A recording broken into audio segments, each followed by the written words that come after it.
जय हिंद साथियों, मैं हूं अंजलि और मैं आज हुए हैदराबाद में कॉकरोच पार्टी के प्रोटेस्ट के बारे में आपको बताने वाली हूं कि ये भीड़ देख कर के बड़ा अचंभा होता है कि इतने समय बाद स्टूडेंट्स मिल करके ये जो विद्या मंत्री है बैठे हुए हैं धर्मेंद्र प्रधान जी, इनसे क्या कह रही है? यही मांग कह रही है कि आप अपना पद छोड़ दीजिए और इस मांग के लिए सिर्फ और सिर्फ उनके कार्यकाल में होने वाले पेपर लीक, ना पेपर होना, स्थगित हो जाना, ये सब का कारण बना।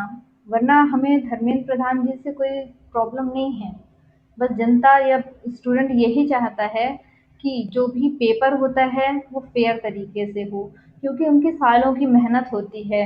बहुत से गरीब बच्चे होते हैं जो बेचारे किस तरह से पैसे जुटा करके फॉर्म भरते हैं और बहुत सारे लोग ऐसे होते हैं जिनकी उम्र निकलने वाली होती है।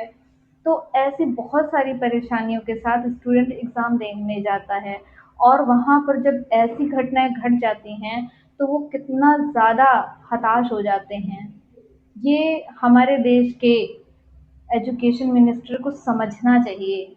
ये बड़ी विडंबना है देश की कि ये चीज़ें हमें समझानी पड़ रही हैं। मंत्री अपने काम को भी नहीं समझ रहा, अपने कर्तव्य को नहीं समझ रहा। इसके लिए स्टूडेंट को पढ़ाई-लिखाई छोड़ के मैदानों में प्रोटेस्ट के लिए बैठना पड़ रहा है। बहुत ही ज़्यादा शर्म की बात है ये। पर क्या करें, देश का दुर्भाग्य ऐसा हो रहा है, हम उसमें कुछ नहीं कर सकते आंदोलन करने के अलावा। अब कॉकरोच जनता पार्टी जैसी पार्टियां बताइए बन गई हैं और इनके प्रोटेस्ट में जुटने वाली जो भीड़ होती है, वो भीड़ नकली भीड़ नहीं है, खरीदी गई भीड़ नहीं है। वो असल में परेशान जनता है, वो असल में परेशान बेरोजगार युवा हैं जो क्या चाह रहे हैं, क्या मांग कर रहे हैं कि हम मेहनत करने से पीछे नहीं हट रहे हैं, तो हमारे फेयर तरीके से एग्ज़ाम कराए जाएँ। ये क्या वाजिब माँग नहीं है?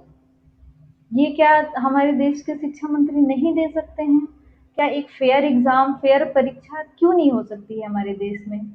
कौन हैं ऐसे लोग जो पेपर लीक करा रहे हैं? क्या उन्हें किसी भी तरह से प्रशासन का डर नहीं है? जनता को प्रोटेस्ट करना है और ये प्रोटेस्ट तब तक चलना है जब तक धर्मेंद्र प्रधान जी अपना इस्तीफा ना दे दें।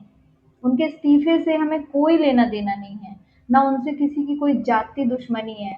बस स्टूडेंट यही चाह रहे हैं कि हमारा एग्ज़ाम जो है वो फेयर तरीके से हो और जो एक निर्धारित समय होता है उस पर हो। ये नहीं कि पोस्टपोन हो गया, डेट आगे बढ़ गई, अब वो बच्चा क्या करे, क्योंकि तैयारी करने का एक तरीका होता है, एक समय होता है। अब आप ऐसे हर साल पेपर लीक करेंगे तो बच्चा अपनी स्ट्रेटजी के हिसाब से कैसे कर पाएगा एग्ज़ाम क्वालिफ़ाई? अब यहाँ जो पीएम हैं, सीएम हैं देश के या अन्य मंत्री हैं, इन्हें ना तो बच्चों के भविष्य की परवाह है, न जनता की कोई परवाह है। ये तो बस देश के पैसे और संसाधन का दुरुपयोग करते हुए अपना समय, अपना कार्यकाल जो है हँसते-खेलते काट रहे हैं।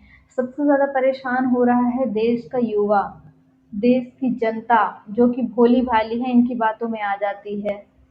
अब दिक्कत ये है कि जो स्टूडेंट हैं वो जंगल भी नहीं जा सकते हैं।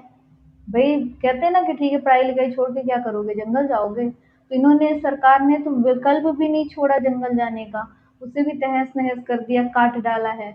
पेड़ पौधे कटवा दिए, पहाड़ नदी पहाड़ को रोक दिया, उनके संसाधन का उपयोग कर लिया। तो ऐसे में करे तो करे क्या जो युवा है?